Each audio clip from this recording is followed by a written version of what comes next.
요한복음 13장 21절에서 30절까지 교독하고요. 빌립보서 1장 9절에서 11절 교독하도록 하겠습니다. 요한복음 13장 21절에서 30절까지 한 절씩 교독하겠습니다. 예수께서 이 말씀을 하시고 심령이 괴로워 증언하여 이르시되 내가 진실로 진실로 너희에게 이르노니 너희 중에 하나가 나를 팔리라 하시니 예수의 제자 중 하나 곧 그가 사랑하시는 자가 예수의 품에 의지하여 누웠는지라.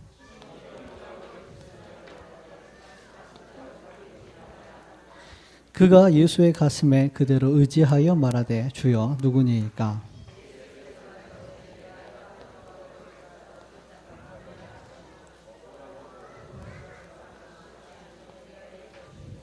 조각을 받은 후 곧 사단이 그 속에 들어간지라. 이에 예수께서 유다에게 이르시되 내가 하는 일을 속히 하라 하시니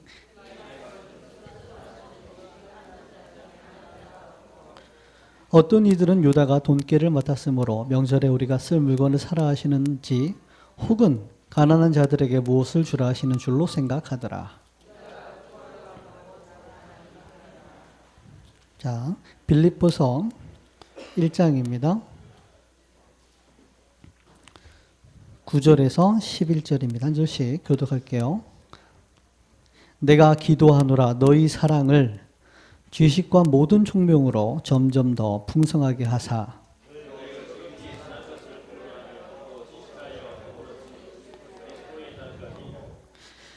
예수 그리스도로 말미암아 같이 읽겠습니다. 예수 그리스도로 말미암아 의의 열매가 가득하여 하나님의 영광과 찬송이 되기를 원하노라.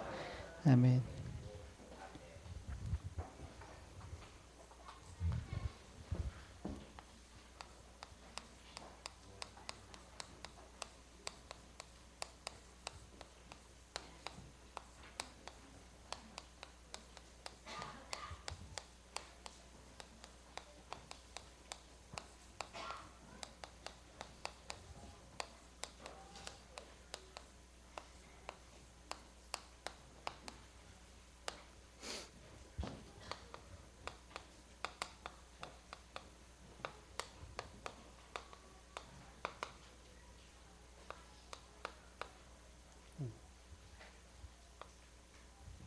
예, 제가 붙잡은 말씀입니다.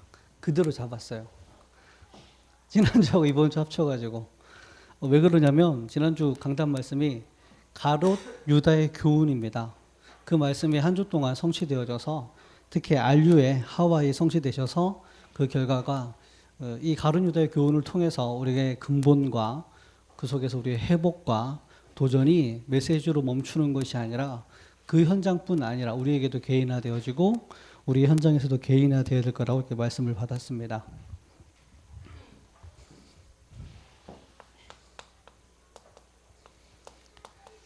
여러분 명절 지내셨죠? 저도 명절을 지냈는데 특별히 간 데는 없고요.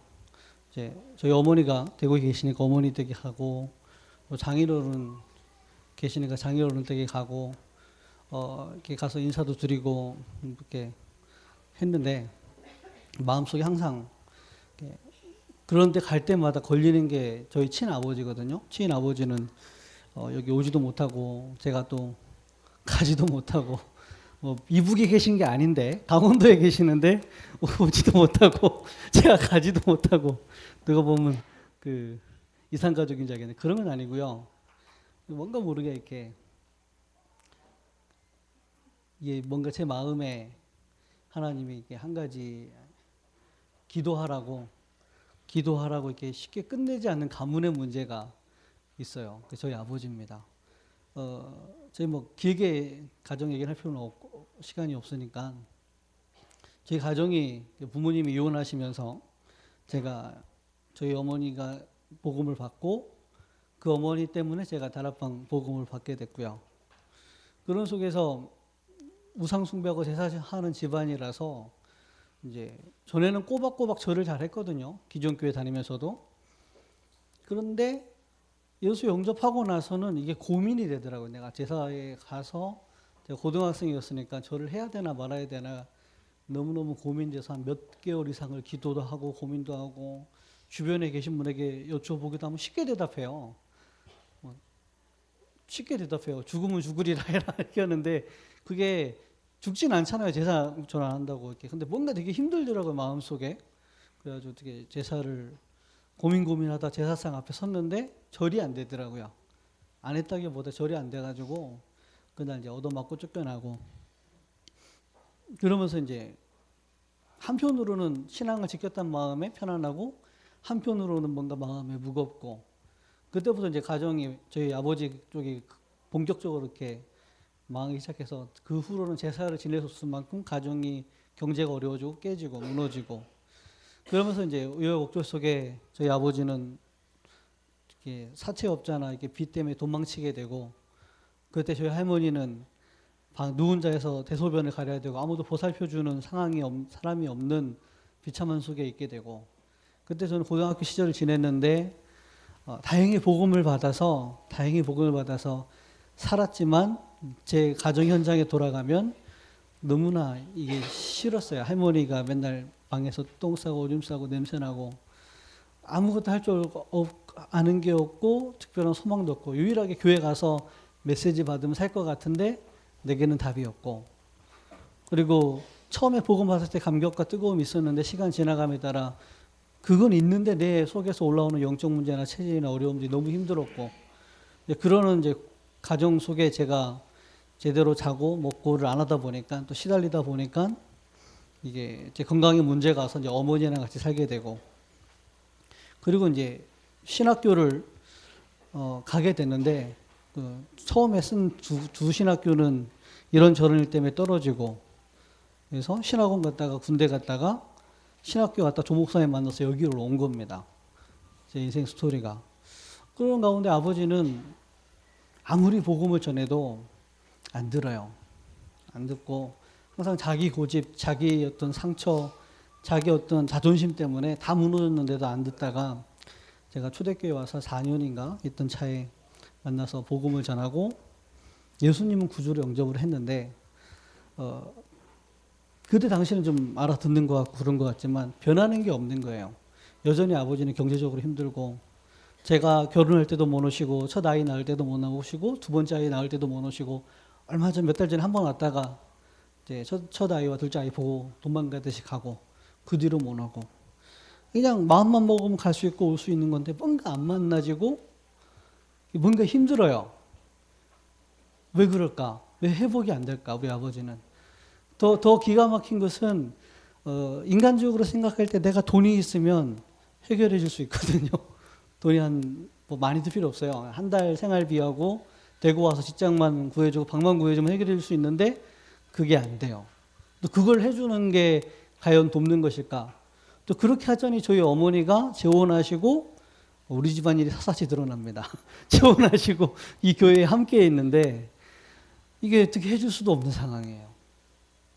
내가 말은 아버지 되고 오서 말씀 받으세요 했는데 마음속으로는 그럼 어떡하지? 오시지 마세요 하더니 또 사는 게 뻔하고 영적 문제가 뻔하니까 그렇고 이러지도 저러지도 못하는 상황 속에 하나님이 계속 기도하게 하셔요. 제가 옛날에는 가정이 소중한지 몰랐어요. 왜냐하면은 저희 가정이 뿔뿔이 흩어지고 깨지다 보니까 가정이 소중한지 몰랐어요. 근데 제가 결혼하고 제 처가 있고 자식이 있다 보니까 아버지 생각이 더 들어요. 그때 내가 너무 몰랐다, 아버지.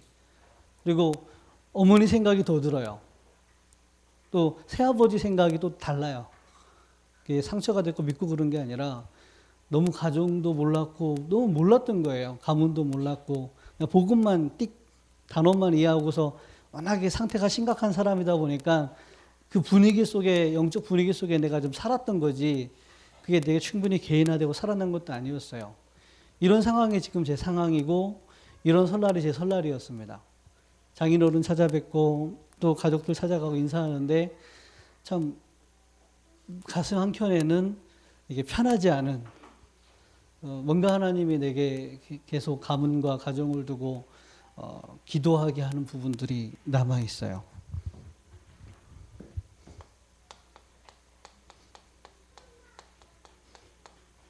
단순히 인간관계의 문제가 아니라 이 속에 뭔가 가문을 타고 오래 흐르던 그게 오늘의 문제까지 남아있고, 문제라기보다는 하나님께서 복음의 뿌리 내리라고, 나의 근본을 발견하라고 남겨두신 것이 제게만 있는 게 아니라 우리 모두에게 있지 않을까 싶어요. 그리고 그러다 보면요, 눈에 보이게 해결책이나 문제는 돈 문제입니다.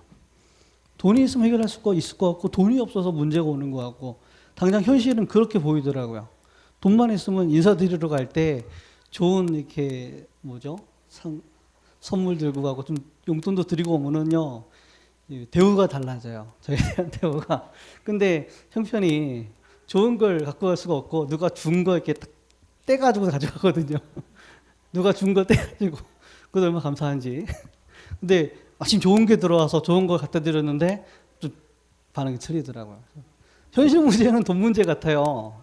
그리고 돈이 없어서 힘든 것 같고. 근데 그게 돈 문제가 아니고 명절인 것 같지만 우리 속에 있는 각인된 부분을 발견할 수 있는 기회고, 인간관계 돈 문제도 아닌 깊이 보면은 내게 속에 있는 영적 문제, 근본을 볼 수 있는 명절이지 않았나 싶어요. 제게도 뭐가 이렇다, 뭐가 저렇다 할 수 있는 부분은 아직 없는 것 같아요. 오늘 자기노릇 때 가가지고 이렇게 하고, 그 다음날 또 누구죠? 이 족보를 모르겠어요. 어떤 관계를 또 한 군데 가서 또 만남 속에 이렇게 관계가 회복되고 복음을 전할 수 있는 그 거리가 가까워지는 것을 보고 감사하더라고요.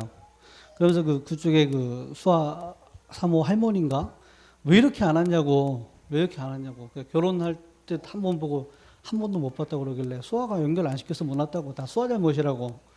수아가 연결 안 시켰으면 제가 못 가지, 제가 말아야 가지요. 그러면서 이제 그 친척과 나의 관계가 아니라 어떻게 보면 가정을 향한 하나님 계획 속에 좀 상처나 이런 거리감이 치료되는 가정 속에 가문의 문도 열려져 가는 게 아닐까. 그러면서도 항상 제 마음속에는 저희 친아버지가 남아 있습니다. 그거는 인간적인 감정은 아닌 것 같아요. 이제 와서 보니까. 쉽게 복음 받고 만약 돌아가셨거나, 아니면 복음 받고 이 안에 들어왔거나, 아니면 복음 아예 안 받고 아예 망해버렸거나 했다면은 이렇게 복잡하게 깊게 생각할 이유가 없는데, 이게 진행 중이에요. 이게 진행 중이다 보니까 계속 고민해야 되고 기도해야 돼요. 그 얘기는 아직 내가 내 가문과 내 개인을 두고 하나님이 나를 통해 말씀하셔야 될 복음의 메시지가 충분히 정리가 안 됐다고 생각이 들어요. 그것이 충분히 발견되어지면 거기에 대한 계획도 충분히 보여지지 않을까. 제가 진행 중이라는 생각이 들었습니다. 제가 지난주 말씀 붙들고 현장 인도받던 부분을 포럼 드리는 겁니다.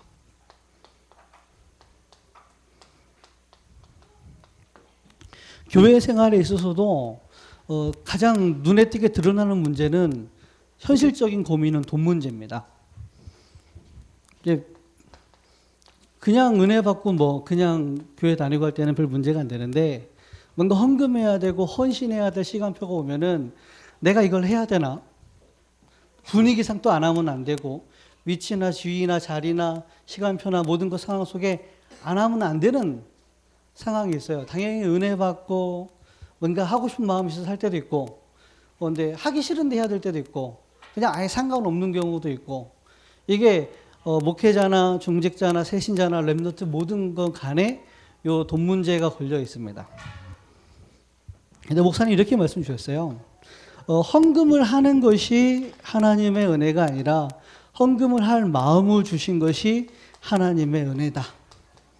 저는 이거 거꾸로 생각을 했어요. 내게 하나님의 은혜가 있고 내가 하나님의 은혜를 안다면 내 마음속에 헌금을 하고 싶을 것이다. 그러니까 헌금이 아니라 이게 내가 참된 응답이다. 지난주 강사단 산업선교 메시지를 듣다가 참된 성공자는 누구일까라는 생각을 하게 됐는데, 참된 성공자는 돈이 많고 지위가 높고 그것도 맞겠지만 그것보다는 내 인생에 한 나라, 한 지역에 작은 헌신을 했는데 그 나라와 그 지역을 살릴 수 있는 응답이 있다면 그게 참된 성공자이겠다. 내가 먹고 살기 위해서, 내가 성공하기 위해서, 나의 이치와 자리를 찾기 위해서 몸부림치고 있고 발버둥치고 있다는 것 자체가 성공이 아닌 것이다. 라는 생각이 제게 들었습니다. 정말로 나의 작은 성공은 뭘까? 교회의 시간표 속에 나를 드릴 수 있다면 그것이 감사하고 기쁜 마음 속에 복음 속에 내가 나를 고백하고 나를 드리고 나의 헌금을 할 수 있다면 그날의 나의 작은 성공이 아닐까라는 깨달음을 얻었어요.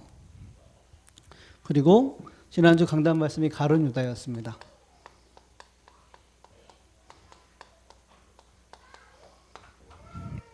자, 가룟 유다의 근본은 뭘까? 그리스도를 근본적으로 믿지 않았습니다. 불신앙이죠. 이 문제가 제게 그대로 있거든요. 이런저런 상황이나 여건이나 문제 속에 불신앙하는 게 당연해 보일 때가 많아요.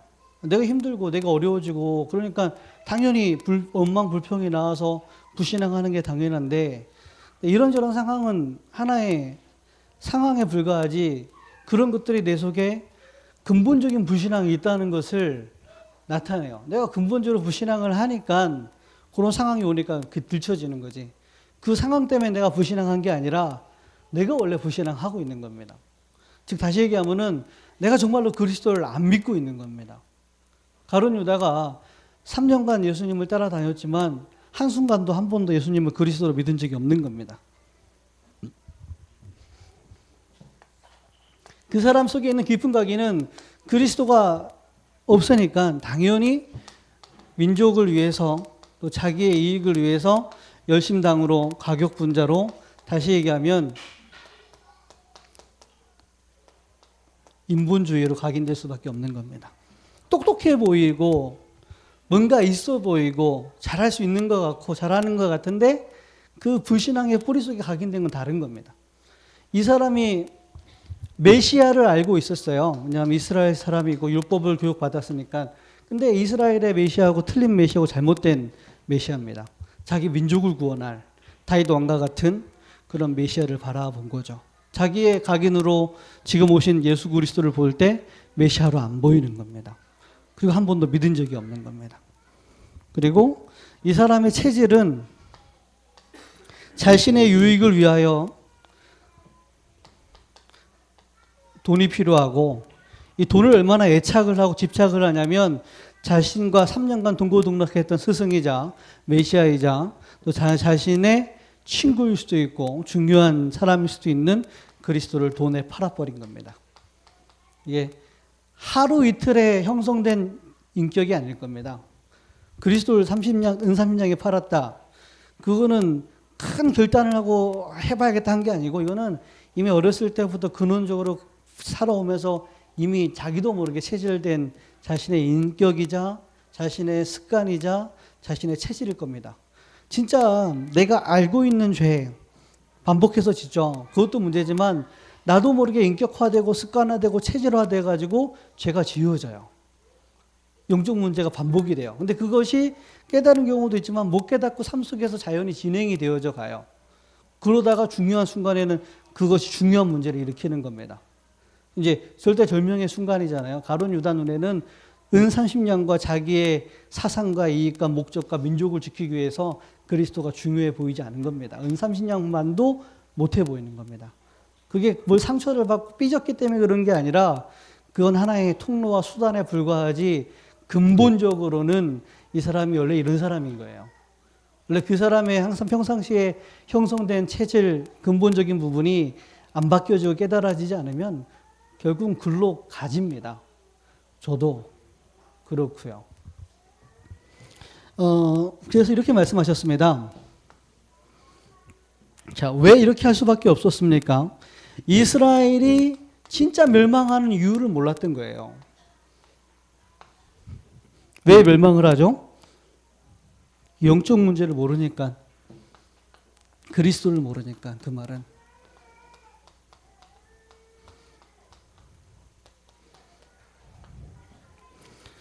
자, 결국은 성령 인도받기보다는 자기 체질에 따라 살 수밖에 없었죠.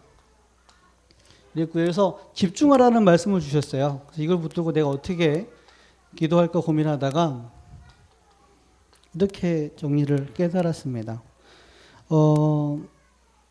집중하는 가운데 나의 근본 속에 뿌리 각인 체질이 발견되어져야 된다. 오늘 뒤에 본론적인 얘기를 하려고 그래요.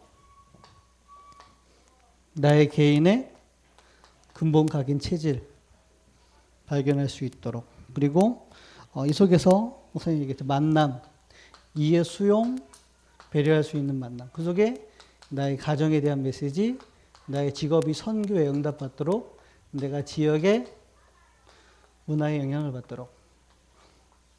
이 부분을 중요한데 제일 중요한 부분은 이 부분이지 않겠나 싶어요.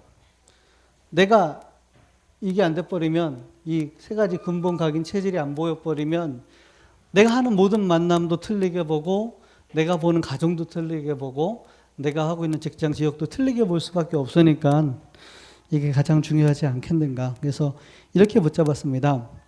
내 안에 돈에 그리스도를 팔아먹는 가룟 유다를 발견하자. 내 안에 가룟 유다는 은30냥에 팔았죠. 눈에 보이는 육신으로 오신 그리스도를 팔았지만 내 마음속에 계신 그리스도가 눈에 안 보이기 때문에 저는 안 보이게 잘 팔아먹어요. 수시로. 작은 이익의 그리스도보다 성령의 인도보다는 육신의 인도를 많이 받아요. 근데 그게 안 될 때는 그게 막 분하고 힘들고 짜증나요. 이게 저거든요. 그래서 이게 내 안에 그 돈에 그리스도를 팔아먹는 가룟 유다가 참 많습니다. 이것을 발견하자. 그리고 반대로 내 안에 그리스도를 위해 돈을 파는 참된 은혜를 또 발견하자. 이렇게 말씀 붙들고 묵상을 했습니다. 이걸 두고 오늘 주신 강단, 오늘 주신 말씀을 이게 붙들고 인도받고자 해요. 이 말씀이 제게는 이렇게 깨달아지고 한 주간 이렇게 부족하지만 붙잡았는데, 이 말씀이 하와이에 그렇게 성취가 됐고, 그 말씀이 또 우리의 오늘의 강단으로 받았기 때문에 그 말씀이 또 우리에게 뿌리 내려지고 한 주 동안 성취되어야 되지 않겠는가 생각이 들어요.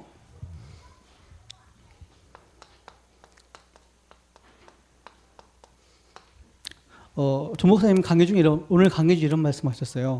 나의 기도 속에, 나의 마음 속에 여러분들을 향해, 하와이에 계신 여러분들을 향해 하는 기도가 틀리다, 다르다.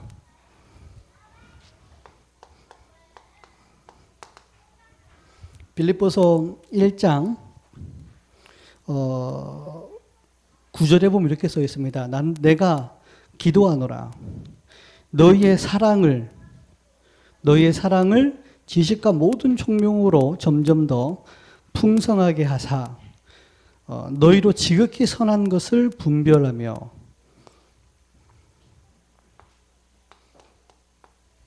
하와이에 메시지 들으셨으니까 아시지요? 이제 목사님 세 분이 빠져나갔잖아요. 그동안 오랜 어떻게 보면 갈등이라면 갈등이고 문제 속이면 문제 속에 있다가 이게 잘 회복되는 듯 했는데, 네, 이게 결국은 이렇게 나누어지는 일이 생겼죠. 그럼 하와이 교회 입장에서는 이게 문제가 될 수 있고 어려움이 될 수도 있고 또 시험거리가 될 수도 있고, 많은 사람들이 볼 때 이것을 불신앙거리 삼을 수 있잖아요. 또 저는 또 지난달에 같이 하와이를 갔다 와서 그 상황을 알고 보니까 또 마음에 와닿는 게 또 틀리더라고요. 그때는 되게 상황이 좋았는데 한 주 지나고 두 주 들리고 세 주 지나니까 들려오는 소리가 안 좋은 쪽으로 자꾸 들려오더라고요. 그래도 설마 잘 되겠지 생각을 했는데 이제 지난주 이번 주 사이에 결국은 이런 일이 생기더라고요. 이제 그런 거 보면서 목사님께서 가시기 전에 되게 중요한 시간표를 맞았고 되게 중요한 기도를 해야겠다 말씀하시면서 가셨는데 이 강단 메시지를 보내오셨습니다. 그래서 목사님이 지금까지 쭉 있었던 간증하셨는데, 첫 번째가 총신에서 신학생으로 계실 때 캠프 무용론이 일어났습니다. 캠프 해도 안 된다. 이 속에 제가 있었어요. 그래서 봤던 거, 들었던 거 간단하게 보고하고 간증하려고 그래요. 어떤 일이 있었냐면은 캠프 해도 안 된다. 이거 그 시간에 차라리 공부를 하고 신학을 하자. 그게 더 학교의 수준과 질을 올리는 거 아니냐. 어차피 세계복음하고 전세계 하려면 신학도 필요한데 이번 기회에 신학을 수준을 높이고 안 되는 캠프 3일이나 시간 잡아가면서 할 필요가 있냐. 다들 학생들도 캠프 안 되니까 지쳐 있었고 안 된다는 상황이었어요. 그때 이제 한 분이 회장하게다 나왔는데 오늘 그 뒤에 있는 배경은 오늘 처음 들었어요. 조 목사님이 몇 명 건드려가지고 장성도 목사님이 하도록 하는 걸 처음 들었고요. 그때 당시에는 그런 얘기는 안 하셨고 장성도 목사님이 회장이 되면서 그분이 이제 그 조 목사님을 캠프 국장으로 세운 겁니다. 그리고 그 전에 배경이 있었어요. 총신생들을 모아놓고 학교 안에서 다락방 하고 계셨습니다. 제가 그 다락방에 연결돼서 이 교회에 오게 된 거거든요. 저희 교실에서 학부 1학년 교실에서 다락방을 하고 있었는데 그 다락방이 처음에는 그렇게 많이 안 모였어요. 근데 시간 지나감에 따라 한대용 선교사님이라든지 그 안에 뭐 최현석 목사라든지 그 안에 많은 제자들이 모이던 시점에 목사님이 이렇게 얘기하셨어요. 다락방은 이 부분을 확산시키는 게 있고 이 부분을 폭발시키는 게 있다. 그게 뭐냐 이제 TV에서 얘기하시면서 기능 캠프라는 게 있다 이렇게 하시면서 내가 이 모임을 캠프 모임으로 바꿀 거다. 이 일에 내가 서도 되겠지만 내가 서지 않고 가장 잘할 수 있는 백운규 목사를 세우겠다. 그리고 이것을 캠프 모임으로 바꾸겠다는데 한 3, 40명 모이던 자리가 그 말씀 선포되고 한 주 만에 300명, 400명 모인 자로 바뀌어버렸어요. 그 목사님께서 메시지 하셔도 될 텐데 메시지 안 하시고 직접 한 지역에 현장으로 들어가셨어요. 한 지역에 현장으로 들어가서 캠프하는 가운데 한 구리 지역, 몇 군데 지역에 전도학교 세우고 그 지역에 교육자들과 제자들이 모여 전도운동이 일어났어요. 그 중에 목사님 많이 말씀하시는 수지, 그 무당집, 예손 있는 무당집에 귀신 들린 아이, 뭐 개 짖는 그런 간증, 그 속까지 계속 연결돼서 현장을 파고들었어요. 그러고 나서 어떤 일이 생겼냐면은 갑자기 이 총신의 영적 분위기 바뀌어버렸어요. 캠프 무용론이라는 단어 쏙 들어갔어요. 교수님들 포함해서 모든 학생들 다들 그 캠프 모임에 안 모이면은 흐름 못하는 것처럼 영적 흐름 못하는 것처럼 여겨질 만큼 갑자기 캠프 모임과 다락방 전도훈련이 확 바뀌어버렸어요. 그 현장 속에서 같이 있으면서 그때는 못 깨달았는데 그때는 그때 수준만큼 깨달았겠죠. 이게 뭐지 생각을 많이 했어요. 근데 그때마다 목사님 하는 말씀이 내가 총신을 향한 기도 제목이 있다. 하나님이 나를 대신대 보내고 나의 인생을 인도하는 가운데 총신 생겼을 때 내게 총신이 그냥 총신으로 보이지 않았다. 그러면서 당시에 제가 알기로 예성교회 그 훈련 전도서로 가기 전까지는 경제적 상황이나 모든 상황이 힘드셨어요. 힘드셨는데 그 총신에서 일어났던 전도운동 한 명으로 시작하고 한 다락방으로 시작했던 것이 총신 전체와 각 지역으로 퍼져나가는 걸 봤거든요. 물론 그 이후에 각 지역 노회 목사님들이 네가 여기를 왜 오냐 하면서 못 가게 되고 전도학교를 닫게 되는 일이 생겼지만 그건 닫혔어도 지금까지 총신 전도 캠프는 지속되고 발전되고 있습니다. 이걸 제가 봤고요. 두 번째, 그때 말씀하셨어요. 네, 총신 교수 할 거다. 우리 웃었어요. 그거는 이제 불신앙의 웃음이 아니라 그때 너무 성도가 10명도 안 되고 이게 좀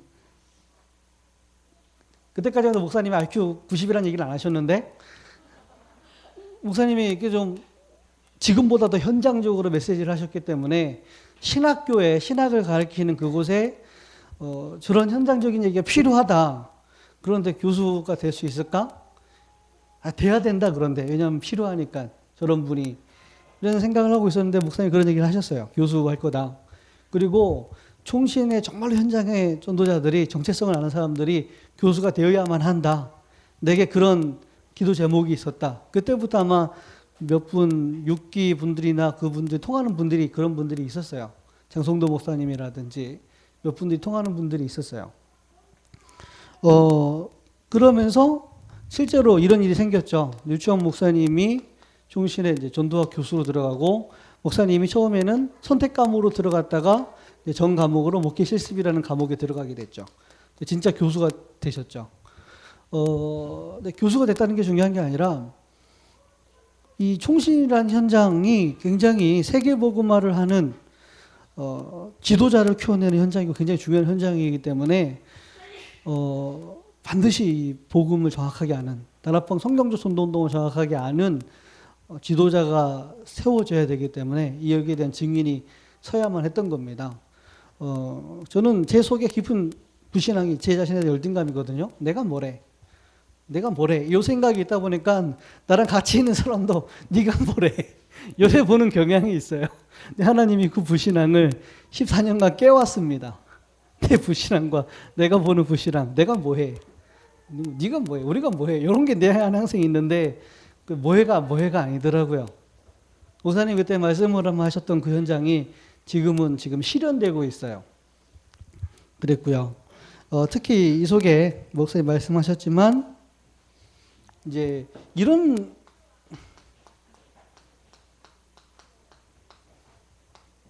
당시엔 캠프 자체에 무용론이 있었다면은 요즘에는 이때는 부분적인 흐름이 일어났어요. 예를 들자면은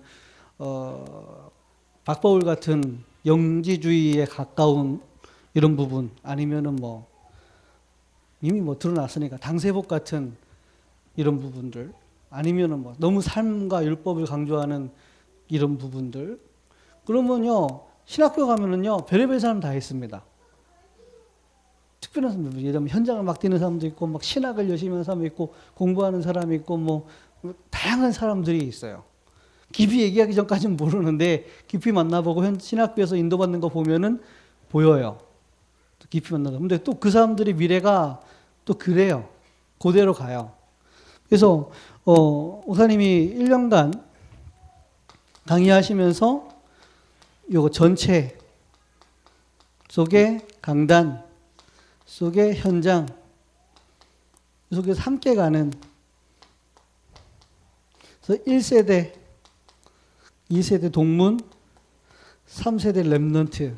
처음에 이 말 시작했을 때는 잘 못 알아들었어요. 처음 이 말 딱 꺼냈을 때는 저게 뭐지? 근데 참 괜찮다. 좀 훌륭한 생각이 괜찮다 생각을 했는데 그게 다락방 전체를 아우르고 제3의 전도운동으로 이끌고 가는 거라고 생각하지 못했어요. 저 부분이 저렇게 적용이 되고 성취가 되고 사람이 모여지고 힘이 생길 줄은 몰랐어요. 그런데 목사님이 이때 총신에서 신학생으로 응답받던 것과 지금 시간표에 동문이라는 걸 두고 총신에서 응답받는 시간표가 다르더라고요. 그때 시간표하고 지금 시간표하고. 그러면서 이제 세 번째 동문. 이건 동문인데 총신을 말하고요. 지금은 동문회장으로서 졸업한 부분, 이걸도 각 지역의 전도학교로, 그리고 지금은 세계로 목사님이 지금 가고 있죠. 목사님이 이 얘기하신 것 같아요. 나의 기도. 그래서 제가 복음을 처음 이해한 수준이 귀신에게 너무 시달리다가 예수가 그리스도란 말, 선지자, 제사장, 왕이란 말 듣고 영접하면서 귀신이 떠나가고 마음속에 올라오는 구원의 감격과 용서에 대한 해방감과 그 말할 수 없는 그 황홀함 속에 있었던 수준이었는데 그 처음 복음 받았을 때 그랬는데 초대교회 쭉 인도받아 오면서 복음의 그 정도가 아니라는 거, 정말로 한 명만 제대로 은혜 받고 전체 속에서 지금 시간표에 맞게 가는 게 얼마나 중요한 건지 이게 확인하고 보게 됩니다. 자, 이런 배경 속에서 하와이를 가셨다고 합니다.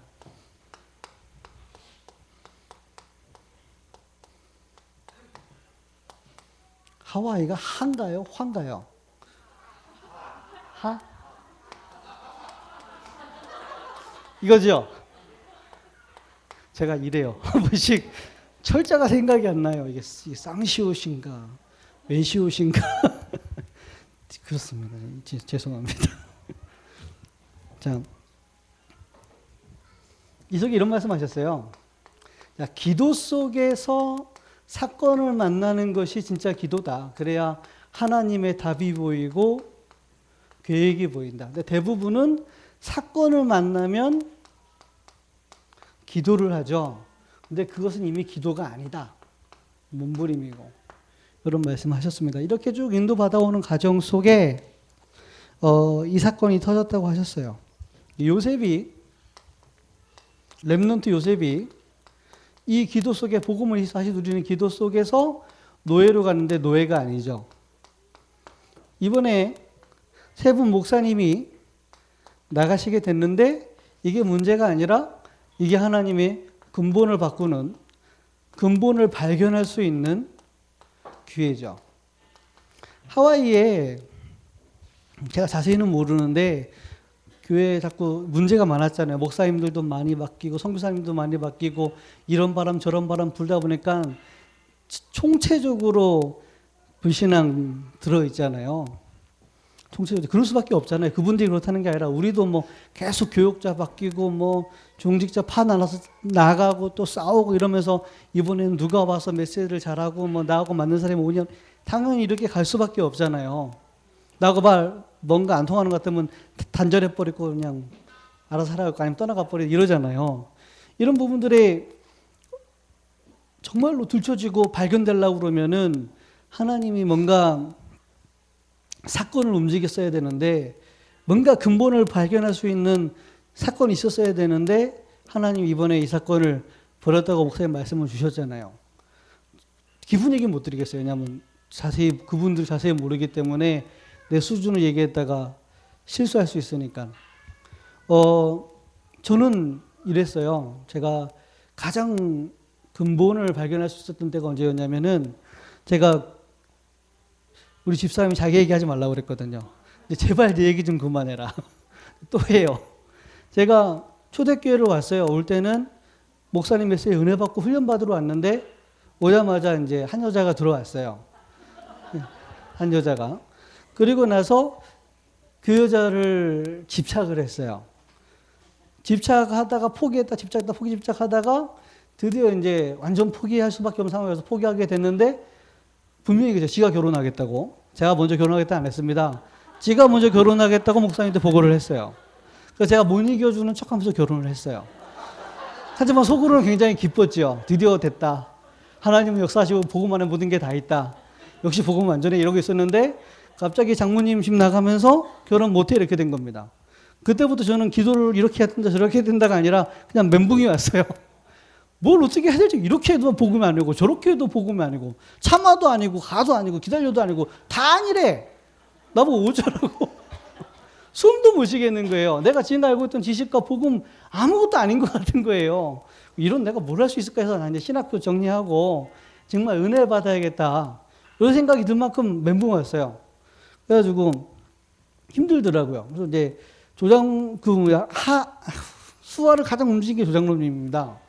계산을 딱 보니까 조장로님께 설득을 시켜야겠다. 이걸 민 사람이 조장로님입니다. 이거 하라고.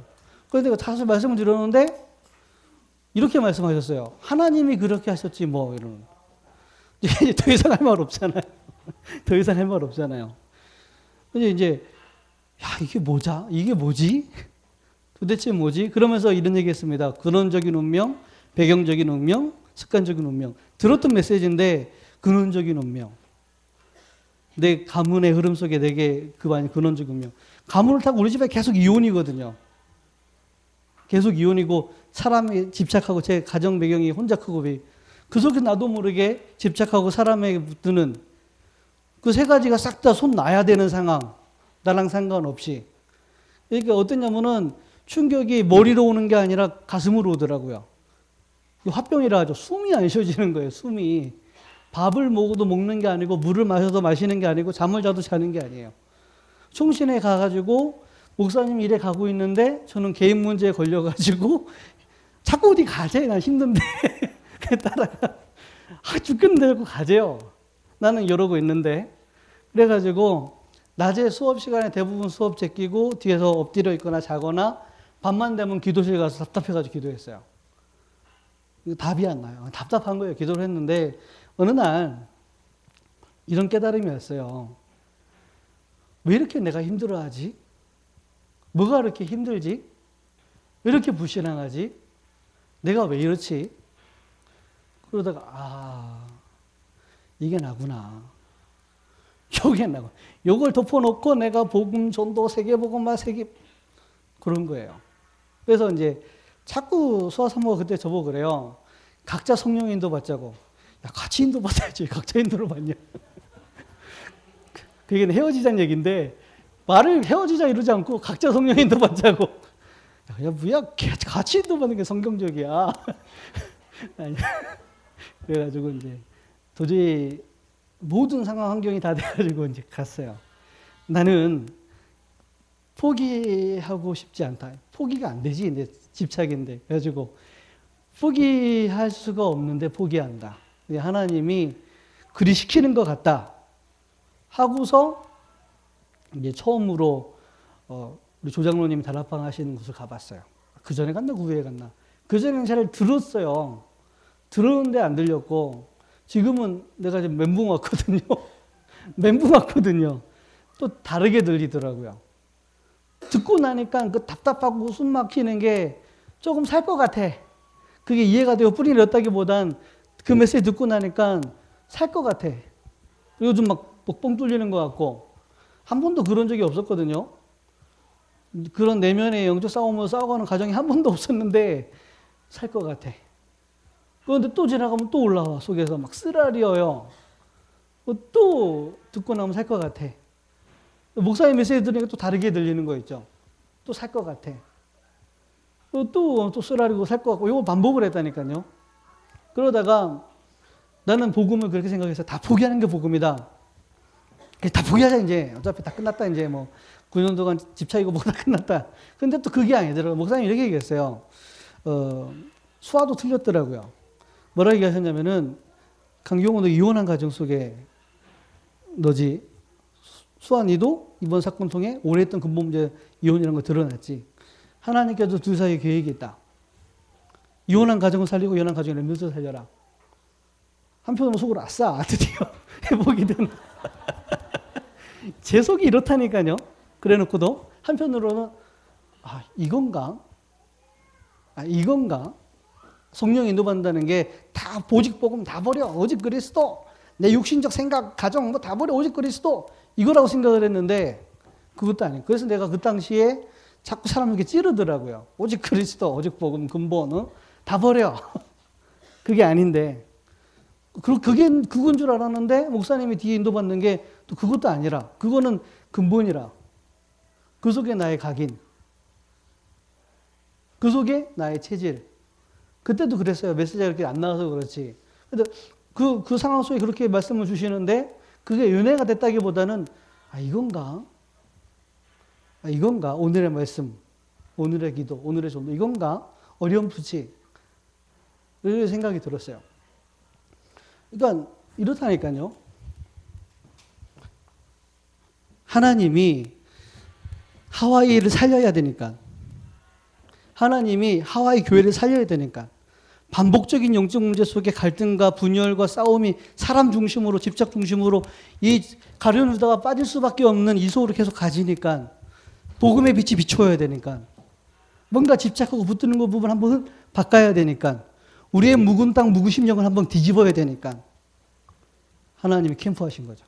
근데 우리에겐 고통이고 우리에겐 그게 집착이고 우리에게 그게 상처죠.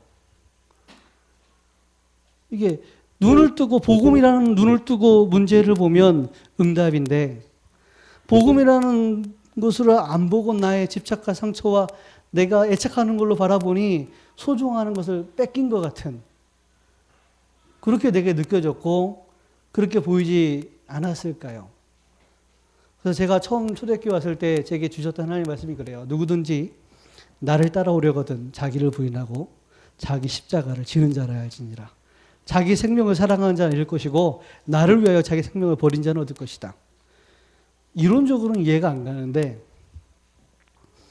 논리적으로는 이해가 안 가는데 그게 맞지 않겠는가 싶어요.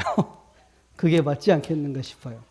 항상 그때는 내가 가장 대표적인 사건이 되게 결혼이었기 때문에 그걸 들어 설명했지만 그 문제는 지금도 제 안에 반복이 됩니다. 항상. 순간적으로 돈이나 나의 요익이나 내 위치, 자리, 명예로 흘러가요. 티는 안 내지만, 그리고 또 한편으로는 복음과 전도를 위해서 나를 드리고 싶고 섬기고 싶은데 못 가요. 그 속에 나를 잡고 있는 이 세 가지가 있더라고요. 하나님이 말씀으로 깨달으면 좋은데 안 되니까, 또는 정말로 깨닫게 하고 사랑하시니까 사건을 허락하시는 거죠. 근본을 발견하라고. 자, 이 속에서 참된 헌신 이야기 하셨습니다.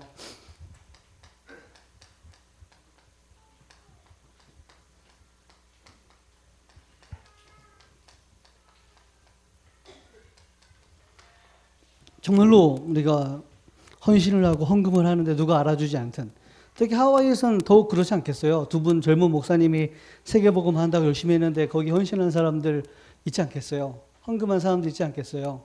마음 담고 도왔던 사람이 있지 않겠어요?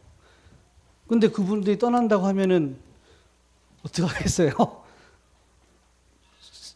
얼마나 마음 담고 헌신을 했는데 그분이 떠나가면은 당연히 뭐 와질 수 있잖아요. 당연히. 배신감, 어떤 좌절감, 여러 가지 원망. 근데 목사님이 근본적인 부분을 얘기한 겁니다. 누가 떠났다 말았다 했다 안 했다를 떠나서 복음 안에서 하나님을 위하여 복음을 위해서 한 거냐? 정말로 복음을 사랑해서 한 거냐? 그렇다면 떠나도 문제가 와도 인정해 주지 않아도 감사할 수 있는 거 아니냐?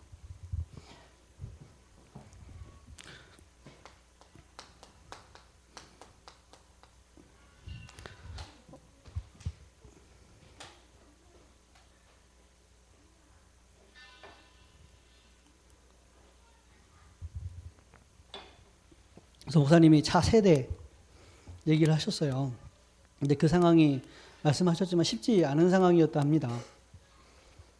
빚을 지고 무너진 사업을 하고 있는데 차세대가 뭐 한두 푼도 아니고 당시에 작은 돈도 아니고 또 한 방에 낼 수 있는 것도 아니고 매달 나눠서 내야 되는 게 자기 실제 삶을 쪼개가지고 해야 되는 거 아닙니까?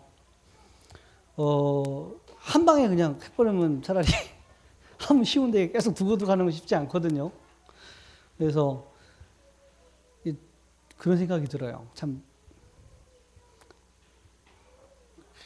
매일매일 삶 속에 복음을 붙들 수밖에 없었고 또 복음 속에 참된 믿음으로 헌신하는 부분들을 날마다 아마 쉽지는 않았을 거라 생각. 물론 하나님 응해 주시고 응답 좋겠지만 순간순간 쉽지 않았을 거라고 생각이 들어요. 근데 그때마다 항상 자기 속에 올라올 수 있는 욕심적인 걸 넘어서서 근본으로 들어갈 수 있는 본인에게 은혜가 됐고 또 그 일 이후에 하나님이 또 많은 응답을 주셨잖아요.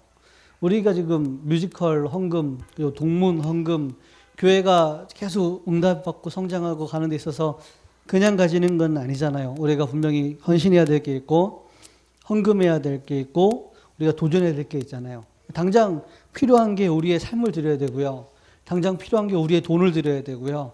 근데 우리의 삶이나 돈을 드리는 게 아니라 우리의 믿음을 드려야 되거든요. 우리의 믿음으로. 당장 여러분 헌금을 맨날 하던 거 말고 더 이상 해보세요. 당장 힘들다니까요. 그럼 힘들면 당장 부진함 올라요. 큰맘 먹고 했는데 안 알아준다. 그러면 또 다른 거 올라요. 그게 뭐냐? 이 근본 속에 들어갈 수 있는 겁니다. 헌금을 크게 작정해서 헌금을 했는데 하나님이 기적같이 다른 쪽으로 메꿔주셨어요. 하나님 응답하셨다. 감사하다. 또 맞지만 그래 안 와도 내가 드릴 수 있는 믿음, 그걸 힘들지만 하나님 인도받 속에 함께 갈 수 있는 믿음, 그게 감사한 거겠죠. 그래서 그런 마음이 제게 배울 때가 없었어요. 배울 때가. 왜냐하면 교회를 다녔지만 깊이 있게 다니지 못했기 때문에. 그런데 참 모델을 보는 것 같고 또 그 속에서 크게 작게 인도받아 왔는데 제 개인적으로도 그 그런 응답들도 있고 또 기회가 왔습니다. 이번에 여러분 뮤지컬 헌신하고 헌금할 거 많이 있잖아요. 그걸 내가 한다 안 한다를 떠나서 목사님이 항상 받는 이 근본 속에 우리가 도전하고 인도받으면 좋은 우리의 응답이 되지 않을까 싶어요. 이렇게 얘기하셨습니다. 세 번째, 유 목사님께 보고했답니다. 카톡으로. 제가 유 목사님 주신 근본 회복 도전에 대한 메시지를 개인화시키고 돌아오겠습니다. 주변에는 되게 은혜가 됐어요. 혼자 이렇게 사역하고 오고 그런 게 아니라 그 전체를 이끄는 유 목사님, 그리고 지금 자기가 이 시간 속에 내가 이걸 해야 된다 안 해야 떠나서 하나님 원하시고 필요한 부분에 대한 헌신과 인도, 그 부분이 또 다음 사람이 온다 와도 함께 갈 수 있는 부분 인도를 받았죠. 자, 세 번째, 주의할 사항.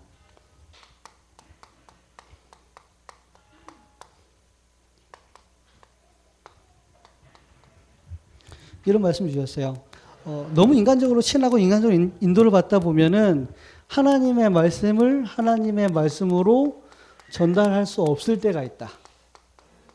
너무 인간적으로 친하고 너무 인간적이 좋다 보면은 하나님의 말씀을 하나님의 말씀으로 그대로 받지 못할 수 있다.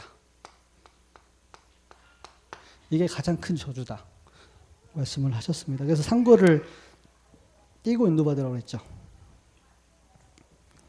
그래서 우리가 근본을 놓치지 않도록 말씀을 놓치지 않도록 중요한 사람일수록 목사님께서 메스를 내신다 하셨습니다.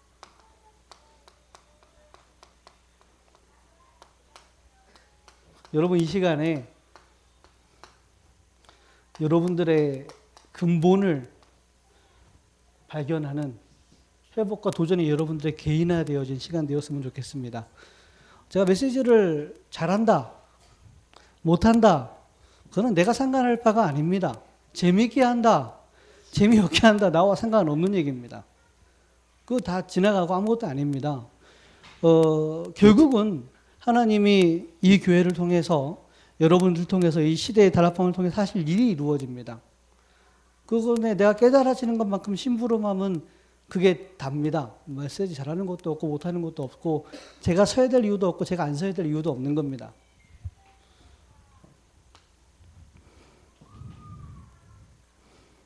자, 사단이 속을 만큼, 사단은 이 문제와 사건 때문에 불신앙하고 분열되고 깨질 거라 생각했겠지만 오히려 이 일 때문에 제가 그대로 적어놨어요. 강 과장, 유니스, 그 외의 사람들, 너는 알류의 불신앙을 막아라. 너는 마라나타 교회의 불신앙을 막아라. 너는 어느 교회의 불신앙을 막아라. 여기에 모여진 모든 사람이 하와이의 모든 불신앙의 여리고를 무너뜨릴 수 있는 응답의 사람이다. 그 얘기는 여기에 모여진 여러분들이 대구와 여러분 가문과 가정과 한국에 있는 모든 불신앙을 막을 수 있는 하나님 예비하신 사람입니다. 우리가 맞는 말하고 좋은 말 한다면서 불신앙 전달합니다. 교회에 대해서, 자기 주의 종에 대해서, 자기 자신에 대해서, 가정과 가문과 여러 가지 일에 대해서 잘하는 것처럼 하면서 불신앙 전달합니다. 그게 이제 멸망당하는 거죠.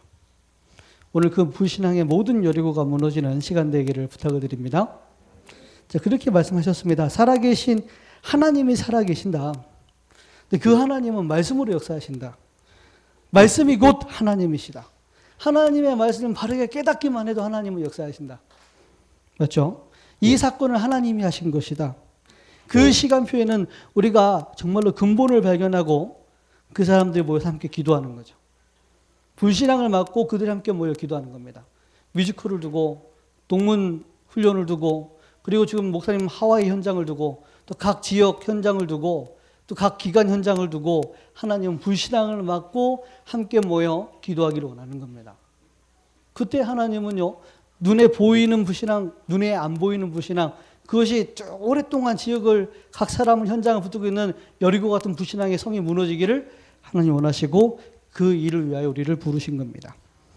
이걸 가지고 만남 속에 팀 사역도 하고 상담도 하고 치유를 하는 거라고 말씀을 주셨어요. 이때 하나님이 사도행전 2장의 기도 응답이 회복된다 말씀하셨습니다. 그 응답을 가지고 하와이는 하와이 맞게 도전하는 것이고 우리는 우리 현장에 맞게 도전하는 것입니다. 결론입니다.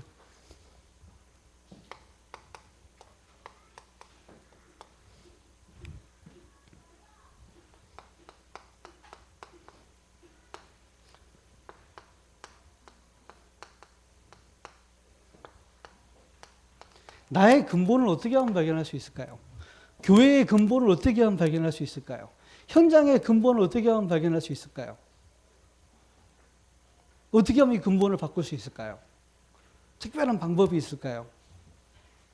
그건 아니라고 생각이 들고요. 하나님이 말씀을 주셨기 때문에 이 말씀을 갖고 고민하고 생각하고 적용하는 과정 속에 성령이 인도하시고 역사하실 거라고 믿어집니다.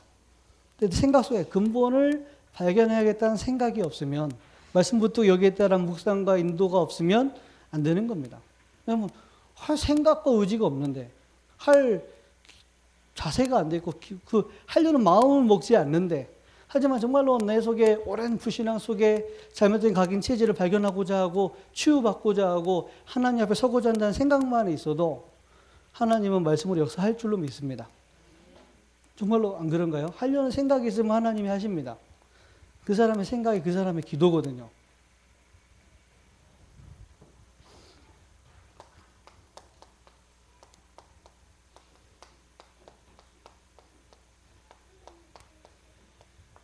내가 해야 될 회복의 개인화는 뭘까요?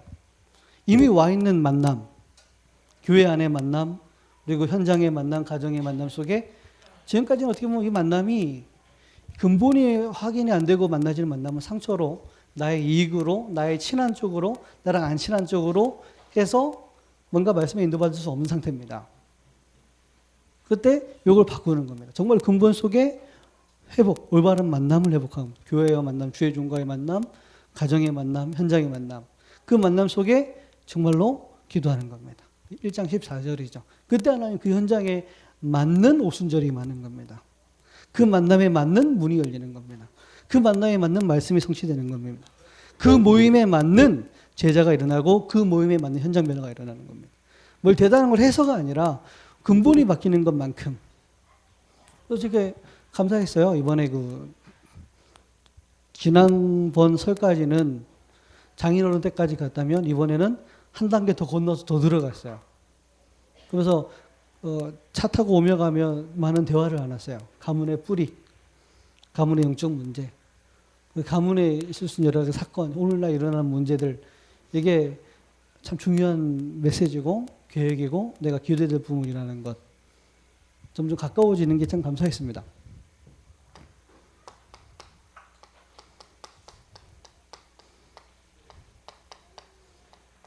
도전의 개인화 뭐겠습니까? 지금 개인별로 도전할 현장이 있을 겁니다. 또 중요한 교회의 지금 뮤지컬이라는 부분들 함께 모여서 인도받을 부분이 있습니다. 또 앞으로 중요한 현장을 두고 미래를 두고 해야 될 부분도 있을 것입니다. 예를 들면 중국 선교라든지 또는 뮤지컬이라든지 하와이에 있는 거라든지 동부전도학교라든지 이건 혼자 할 수 있는 부분이 아니거든요. 개인이 불신앙하고 있으면은 교회가 끼리끼리 불신앙하고 그거 가지고 자기가 동기와 유익에 맞는 대로 야합이 돼봤자 결국은 무너지는 거예요. 일이 돼도 하나님의 역사는 아닙니다. 그래서 도전의 개인화 두고 지금 중요한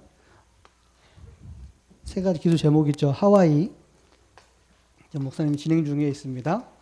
하와이 선교사역, 뮤지컬을 헌신하시는 분이 있고 직접 참여하셔서 하시는 분이 있고 또 기도하시는 분이 있고 또 앞으로 이런저런 모양으로 헌신할 부분이 계속 나아질 겁니다. 그리고 동문이라는 부분을 두고 동문 집중훈련에 유 목사님 모시고 인도받는 부분이 있습니다. 교회 내부적으로 이걸 또 개인적으로 각자의 지역 현장에서 그 가정에 따라 세분적으로 자기가 할 수 있는 부분들이 많아요. 고민을 하면은 보여요. 고민을 헌금도 그렇고 헌신도 그렇고 그래서 메시지를 두고 되게 은혜도 받아야겠지만 메시지를 두고 내가 헌신하고 인도받을 부분들 내가 이걸 못한다면 왜 못하지? 여기 안 나와지는 부분들은 내게 이런 게 있는 거거든요. 내게 아직 답이 나지 않은 내 근본과 각인과 체질이 있는 거거든요. 그러면 저것 때문에 어떻게 보면 내 근본을 발견할 수 있는 좋은 시간표가 되기도 합니다. 이 축복을 한 주간 누리시고 또 응답의 증인되기를 주님 이름으로 부탁을 드립니다. 네. 찬양 한 장하고 김명주 장로님 기도해 주시면 감사하겠습니다. 찬송가